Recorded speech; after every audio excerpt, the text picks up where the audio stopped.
Hey there, I'm Kevin Downey, and I run a boutique agency called Kevin M. Downey, where we help B2B companies with their sales and marketing efforts. You can visit our website at kevinmdowney.com. All right, today's topic: how do you build a B2B sales team in 2023? What do you have to think about that may be different than what we used to do in the past? Right, so I've covered this a little bit in other videos, but this one's more of a dedicated video on this topic. Because it is something that when prospective clients come to our agency and I do an initial call, I see the thought process being very assumptive on the part of principals in B2B companies, and I'd say a little bit old school.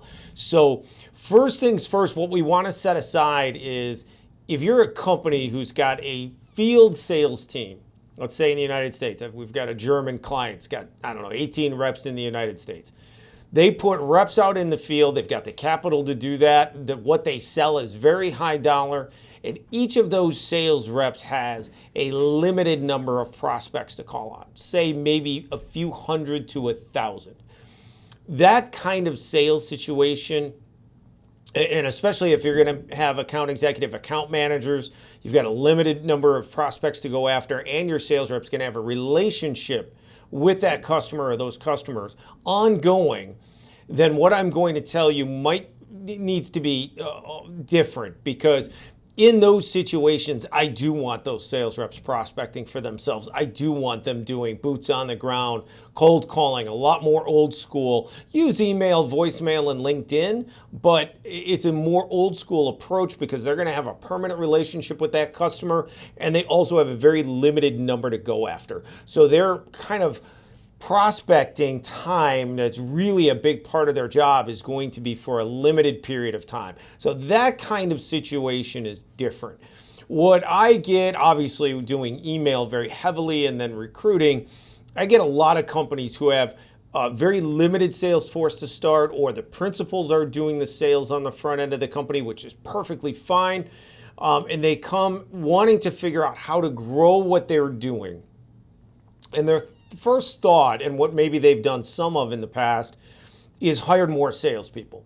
And I wanted to address this for, certainly a good period of time now. If we think about the old days when we used to get on the phone, get a receptionist, and we'd say, Julie, hey, can you tell me who handles, buying of your electronic components there, right? Who does the sourcing, the buying, the procurement? Right, I could find out who that decision maker was, who that buyer was, and then I could go and get connected to that person, right? Those days are long gone, right? We are no longer do we have receptionists near at the same level. They are trained not to give out that information.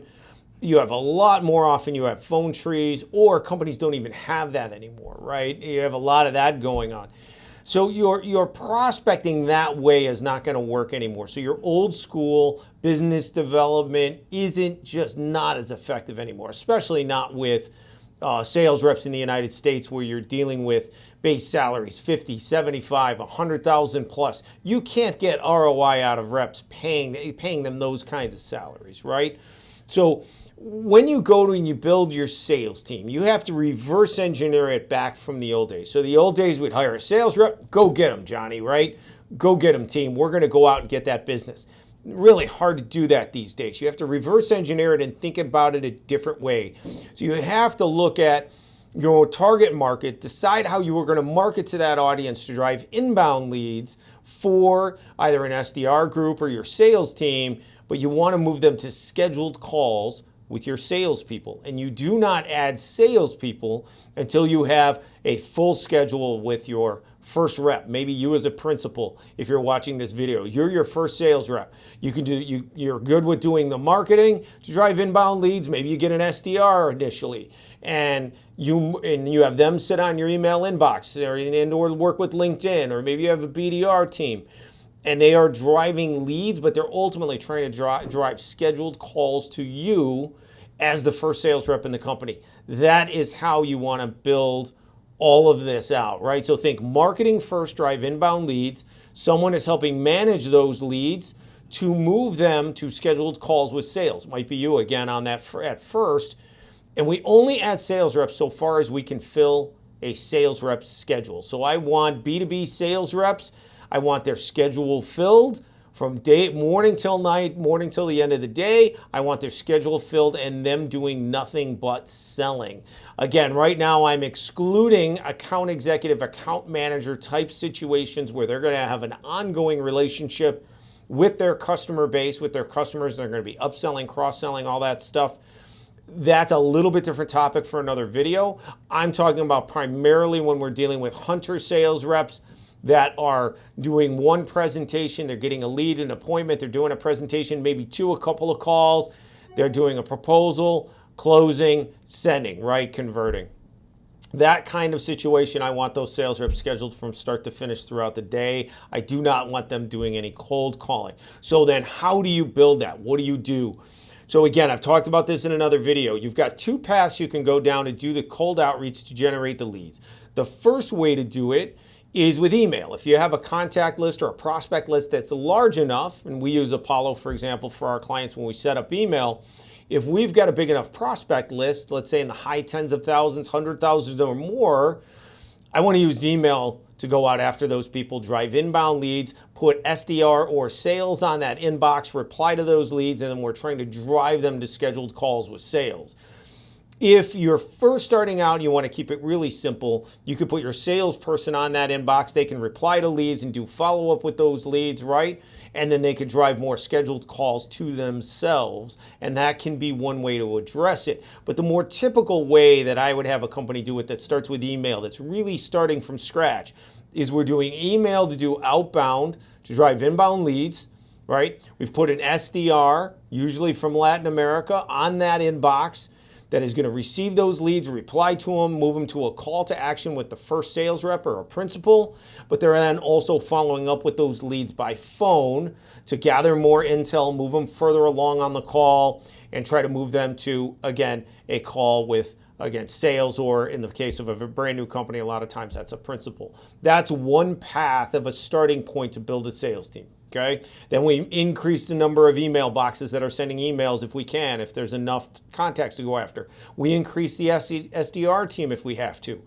But we only increase sales insofar as we can fill their schedule, right?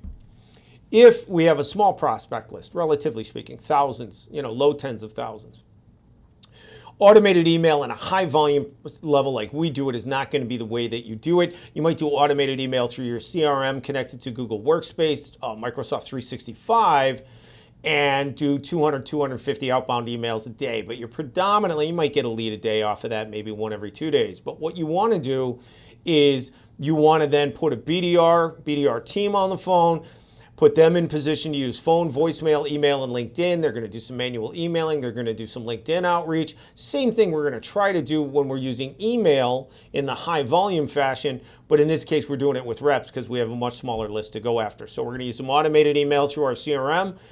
Same email we would send if we're doing high volume, and then we're going to have our rep do the cold outreach, right? When they do that and we're generating those leads, they're kind of taking that spot like the SDR does with an inbound lead, but when they do that cold outreach, if they get them on the phone, they want to try to still move them to a scheduled call with sales. So your BDR team is as big as you can afford and as big as your prospect list will allow. I typically say, you want to do cold outreach to, you get 50 or so a day you're doing cold outreach to per rep, a BDR. You've got 20 days, that's 1,000. You maybe hit those prospects once a quarter. So starting list for a BDR, 3,000, maybe more than that, but 3,000 contacts to go after, right? If they're going to hit them once a quarter. And again, your BDR team is as big as your list and your budget will allow to drive those, to generate inbound leads or generate leads and ultimately schedule calls for sales. But the sales team rule is still the same. I don't want to be adding sales reps unless I can fill their schedule. So I want to fill one rep's schedule from start to finish every day on a regular basis, right? Then when I get to that point, now I add another sales rep, right? And for a new company or a startup, a lot of times principals are fine with scheduled calls for sales. In fact, that's usually the best thing they can do. What they don't want to do is follow up with leads and cold call and all that stuff, right? But typically they're good with, my clients are certainly, with doing the initial sales for their company as long as their calls are scheduled. So hiring a sales rep usually doesn't come into play until their schedule is fairly full from a sales standpoint. They can't really handle anymore and they maybe have other duties. And then they go and hire their first sales rep once they've got those kinds of appointments, scheduled appointments coming in. Okay, so hopefully that all makes sense. If you have any questions, reach out to our website, kevinmdowney.com. We look forward to talking to you next time, and we'll talk to you soon. Thanks.